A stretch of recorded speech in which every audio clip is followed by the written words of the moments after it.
అందరికీ నమస్కారం. భారతదేశంలోనే తొలి శివాలయం అయిన గుడిమల్లం అంటే మనకి ఏర్పేడు మండలం, తిరుపతి జిల్లా అలా అక్కడ ఉంది. అంటే కాళహస్తికి బాగా దగ్గరలో ఉంటుంది అది. దీని ప్రాశస్త్యం చాలా ఉంది, ఆ తర్వాత చెప్తాం. ప్రధానంగా రేపు ఏప్రిల్ 19 నుంచి 23 వరకు పునరావర్తన, జీర్ణోద్ధారణ, అష్టబంధన సమర్పణ మహాకుంభాభిషేకం అన్నమాట. సో భక్తులందరూ అధిక సంఖ్యలో పాల్గొని ఏప్రిల్ 19 నుంచి 23 దాకా చాలా వైభవంగా అన్ని కార్యక్రమాలు జరుగుతాయి.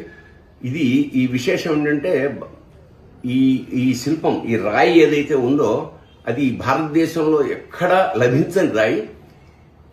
సైంటిస్టులు వాళ్ళు, పురావస్తు వాళ్ళు పరిశోధన చేస్తున్నారు దాని మీద. అది ఏదో ఉల్క లాంటి ఒక పైనుంచి పడ్డప్పుడు దాన్ని చెక్కారని ఒక ప్రతీతి. కాకపోతే సైంటిఫిక్గా ఇంకా మనం కన్ఫర్మ్ చేయలేదు. ఏదేమైనా భారతదేశంలో తొలి శివాలయం కాబట్టి తప్పకుండా మీరు వచ్చి గుడిమల్లం పరమేశ్వరుడి అర్చించి, అర్చన చేయించి, అభిషేకం చేయించి అవసరమైతే మీరు ఆయన కరుణా కటాక్షాలకు పాత్రుగా మనస్ఫూర్తిగా మరొకసారి కోరుకుంటున్నాను. మరొక్కసారి గుర్తు చేస్తున్నాను, ఏప్రిల్ 19 నుంచి 23 దాకా గుడిమల్లంలో మహాకుంభాభిషేక.